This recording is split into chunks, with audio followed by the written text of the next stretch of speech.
Hey everybody, it's Alex from Alex and Erika's channel, and we're back today to talk about Santorini. If you have a cruise visiting Santorini in the coming months, this is going to be the video for you.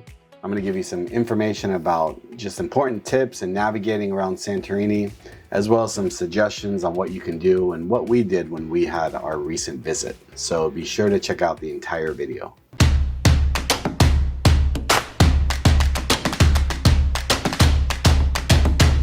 All right, so the reason I make these videos is because I see far too often we arrive at a cruise port and I always see people that have no idea what they're gonna do. And one of the things that we love about cruising is that you can visit 5 or 6 different places in a 7, 8, 9, 10 day span. And it's wonderful. It gives you a little glimpse into each town that you're visiting.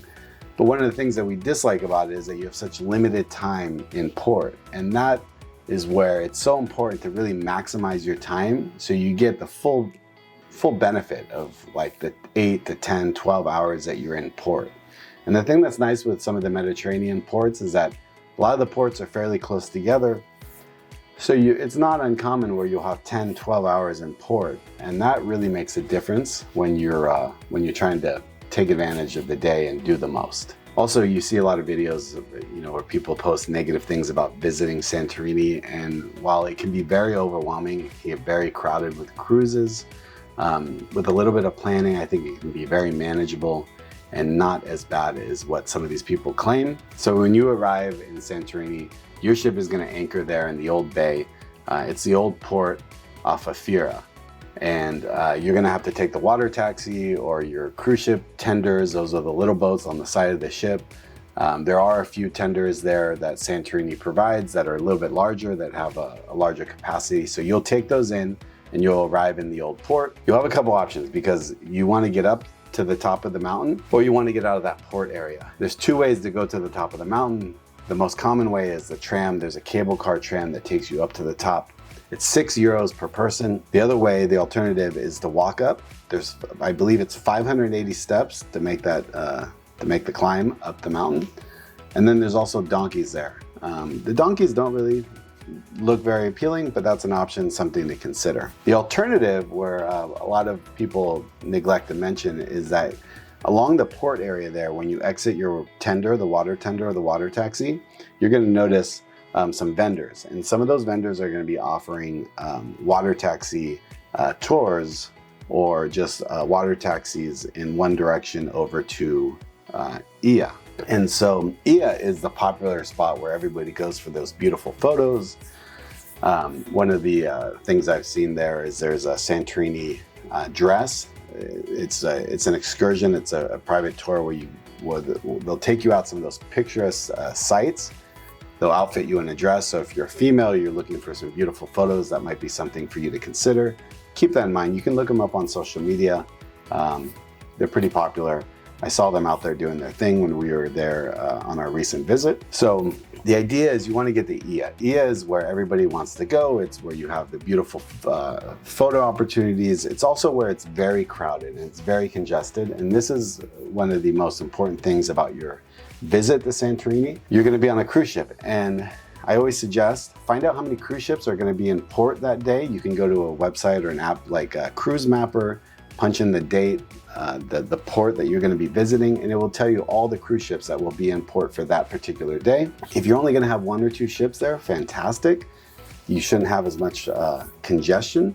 But there are times that I've read where they might be 5 or 6 ships in port in one day, and that can get really hectic. And that, where it can get overwhelming, is that tram line. If you're going to take the tram up the mountain, that line can get rather long.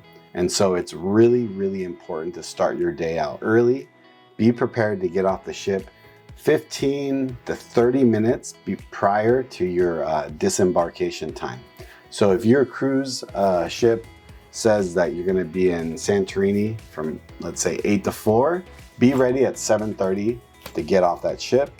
Find out what the policy is. Some of these cruise lines, they depending on your status, they may give you priority water tender tickets. Find out how they distribute those, if they're gonna do it the night before. Point is, you wanna be ready to go and you wanna be ready to get off that ship as soon as possible when you're allowed to get off the ship. The alternative too is to book a cruise excursion. Book an excursion through the cruise line. That's gonna give you priority access to getting off the ship. But again, those excursions can get a little pricey, and you're limited, you're in a larger group, so you don't have as much flexibility in what you're gonna do. But I know there's a lot of people out there that only do excursions through cruise lines, which is fine.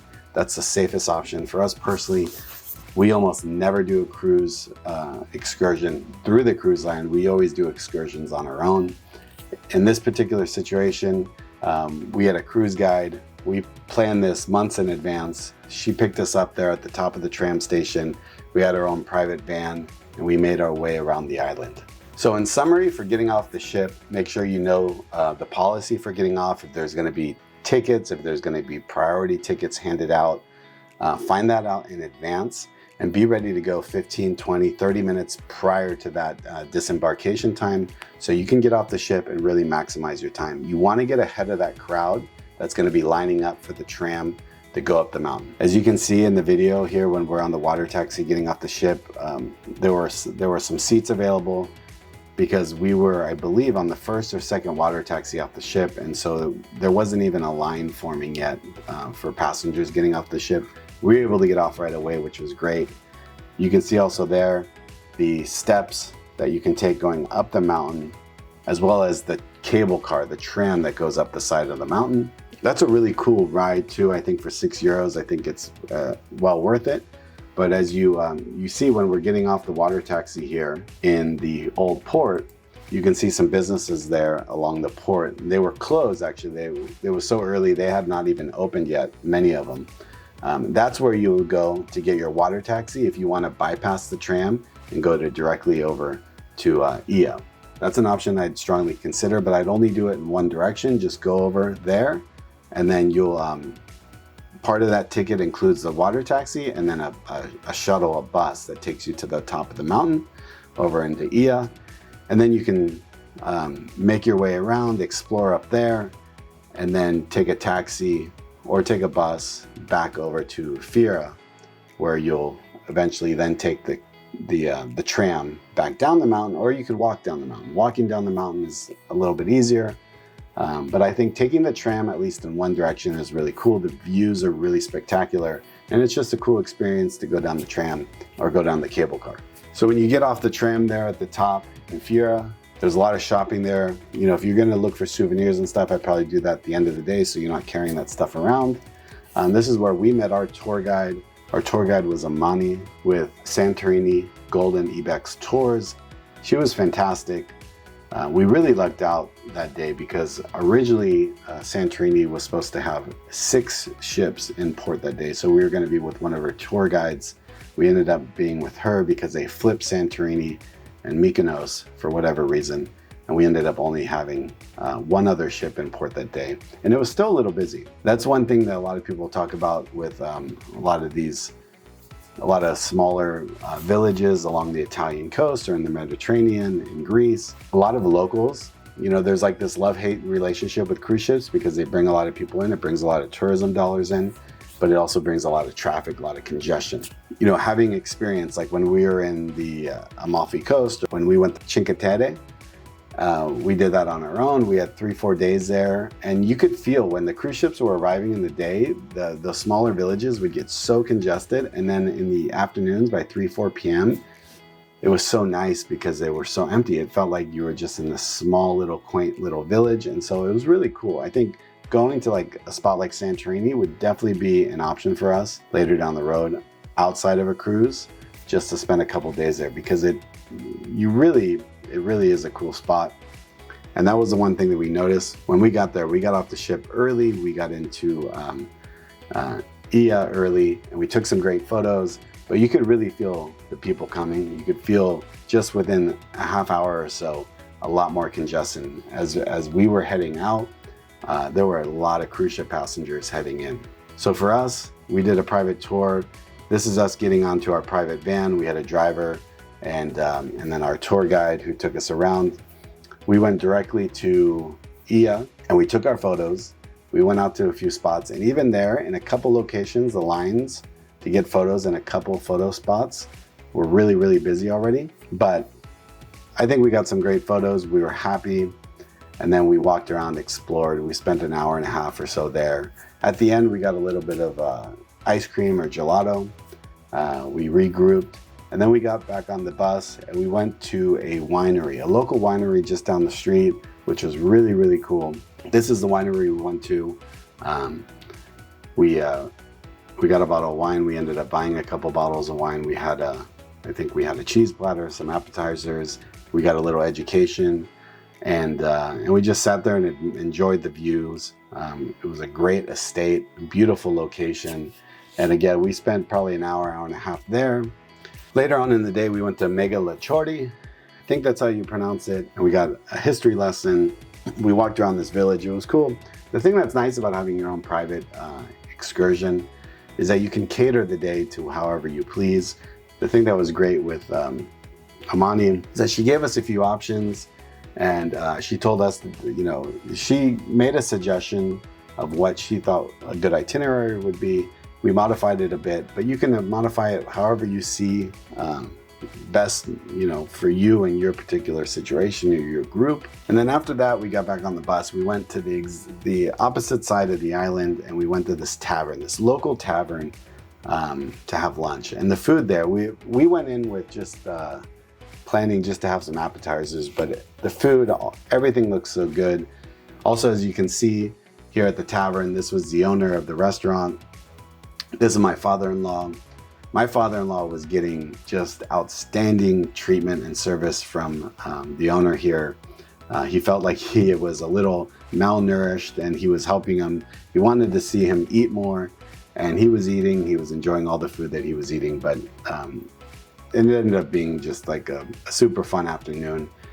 And again, the food was really, really good. So you ever visit Santorini, you want to go to somewhere to eat, where the prices are pretty reasonable, outside of the big kind of tourist traps that you find right there within the city, or the villages right there where a lot of cruise ship passengers go. Get outside the city and you'll find something like this. This tavern was fantastic. We got back on the bus and we made our way back to Fira. Fira is, again, where the top of the tram is. We did some shopping. The thing that you'll notice when you get back there, depending on what time you get back, if you get back like within that hour or so before the back on board time, you're gonna see a big line. There's gonna be a big line to get back on that tram. It seems a little overwhelming. If you've ever been to Cabo where you see that big line to get back on the water taxi, it's just like that. My suggestion is to just post up somewhere, find a local bar or do some shopping, buy some souvenirs, keep your eye on that line. And then once you start to see it get down to just a few people, go in, buy your $6 ticket, take your one-way trip back down the tram, and you'll be fine. Just as long as you're in that line. We actually saw that line go down to just about zero, and we started to get nervous, but we were still within that back on board time, so we were fine. However, we did have 2 people go missing. If you want to watch that video, I'll put a link to that video here. You can watch our day in Santorini, as well as my explanation of what happened with those 2 passengers. Plan ahead, have a plan when you get to Santorini, whether it's a private excursion, whether it's an excursion through the cruise line, or you're going to be doing something on your own. Plan ahead, make sure you're up early, ready to get off the ship as soon as possible. And I think you'll have a great time. I think Santorini is a really, really cool spot. Definitely happy that we made it there.